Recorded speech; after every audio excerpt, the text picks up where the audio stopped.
Thanks to everyone who have subscribed. If you have not, please do. And thanks for coming out here. I really appreciate you.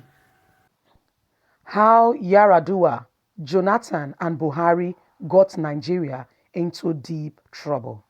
In every community, there is a class of people profoundly more dangerous to the rest. I don't mean the criminals. For them, we have punishable sanction. I mean the leaders. Inevitably, the most dangerous people seek power.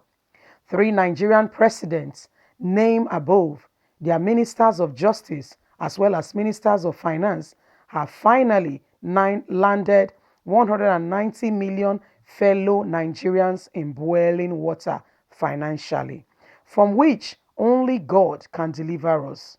The predicament readily brings to mind the obligations that only by honor de Blase 1799 to 1850 in Lost Illusion. I am beginning to wonder how many fools it would take to make the term my fellow Nigerians.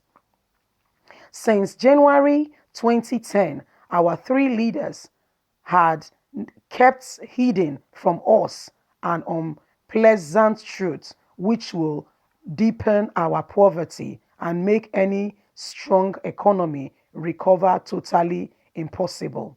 For years to come, typically African leaders, they collectively forgot that statements about truth covered by a stone by Zil Zilla 1840 to 1902.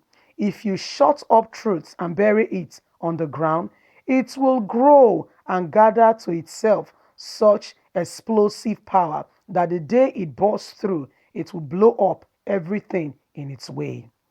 That truth, the truth that the federal government of Nigeria entered into an agreement in the last days of Yar Adua, which was hidden from fellow citizens.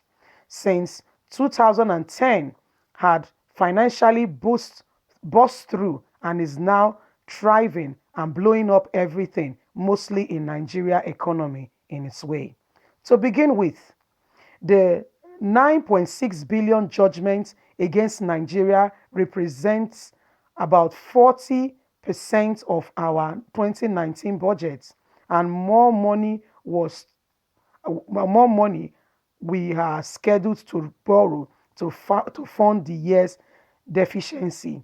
To make matter worse, the new Minister of Finance, Zainab Ahib, had just has just repeated a half truth which she had been doing since assuming the office. According to her, I want to reinstate that our debt is not too high. What we have is revenue problem. Economists and expansion in public finance will readily inform the Nigerian finance minister that inability to raise the funds to pay our bills constitutes a central part of our debt problem. But this is not the forum to give tutors in public. And what matter privately, finance finance to ministers from our alternate and our country, Dr. Ngozi Okoji, where are you? Nigeria needs you urgently. The 9.6 billion judgment was the sort of self-inflicted injury which incompetent leaders brought on the people of Africa in general and Nigeria in particular. We should never have been in this predicament if we had real leaders in Abuja. The disaster started during the Yakubu administration, as everyone will recall. The late president was secretly flew to Saudi Arabia for treatment in late 2009. From there and until his death, he was a captive of a kitchen cabinet that held away until his death. Calls to patriotic Nigerians, Professor Wole Soyinka, Femi Falani, and the rest of them for information about his location were restricted by the cabal holding him. They were ably supported by leaders of the People Democratic Party, PDP, as well as the presidential advisor on media until April when Jonathan was allowed to take charge. The contra in question was probably a scam put together by those holding Yar Adua because there was every reason to believe that the man was in the bad state for months before he was eventually discharged by the Saudi Arabia hospital to come and die at home instead of a foreign country. Jonathan and his Minister of Justice, although not part of the original plot to fund the disaster, took the most stupid decision on his contract. Instead of challenging the authenticity in court, they ignored it for 5 years as if by doing so the problem will go away. It did not. That was a brief error of judgment which reflected and continued. Buhari inherited the rotten potato from Jonathan in 2015, and just as if to demonstrate that Nigerian leaders basically have the same disdainful attitude towards the rule of law, he and his ministers of justice ignored the sworn whole hanging over, ignore the sword hanging over our head in faraway United Kingdom. Nigerian heads of state traditionally are seriously lawbreakers. They blissfully ignore court judgments made against the federal government since fish rotting from the head. The army, police, navy, air force, port authority, as well as other agencies of the federal government joined to throw away insult on the rule of law. It continues. Not a judgment has been delivered against the federal government in other country which does not tolerate bad manner and disregards for law ruling. We are mentally and ultimately unpredicted and unreasonable. The judgment was ignored when first delivered. Now pending have accumulated the fate of 3.5 trillion judgment debt to pay. The other party can seize just about anything known to belong to the federal government of Nigeria, including presidential jets, if it deems fit. And this will worsen the country's debt.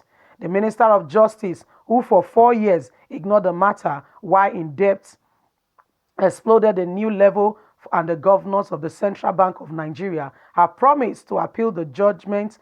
Obviously, nobody in the government of Yakubu, Jonathan, or Buhari, including apparently all in power to do that. Nigeria is in a critical state.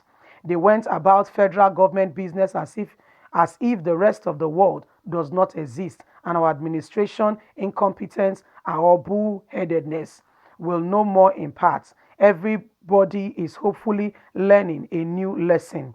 The world is watching. The global village is watching. Nigeria is in serious debt. Wisdom is profitable for direction. Wow. Yakubu, Yar Adua, Jonathan, and our so-called Buhari Alex Jubrim. See what they have done. I want to say here that my opinion, probably because um, Yar Adua died during his reign as a governor, as a president. Hence, the North doesn't want to leave power. They brought somebody that looked like Buhari that was elected in 2015. See what they have put Nigeria into. Nigeria is owing debt in the international front, and the United Kingdom can seize anything in Nigeria, including the presidential jet. They can come and say, you know what? This whole country belongs to us. I wish they would do so that their governance can make the country better, especially the matter of insecurity. See what your presidents have done. True thieves seek for power so that nobody will question them. Then they make laws around themselves to make sure that they are not indicted and do not go to prison. Do you know what they do in Nigeria? The Senate will sit down and begin to formulate laws to suit just themselves so that they have created immunity against them, immunity for themselves, that nobody can put a judgment against them and them going to jail. Why do you have to put that in place if you are clean and you are fair? Because you know what you have done. Nigerians, please, oh, no government is worth dying for. I want us to spread the news and let the world know what is going on. Thanks once again for listening. Please leave a comment. Let's know what your thoughts are. Don't forget to click on the notification button, like, share, subscribe so that the world can know what is going on in Nigeria. Thanks again for listening. Have a wonderful and a blessed day. God bless. Bye.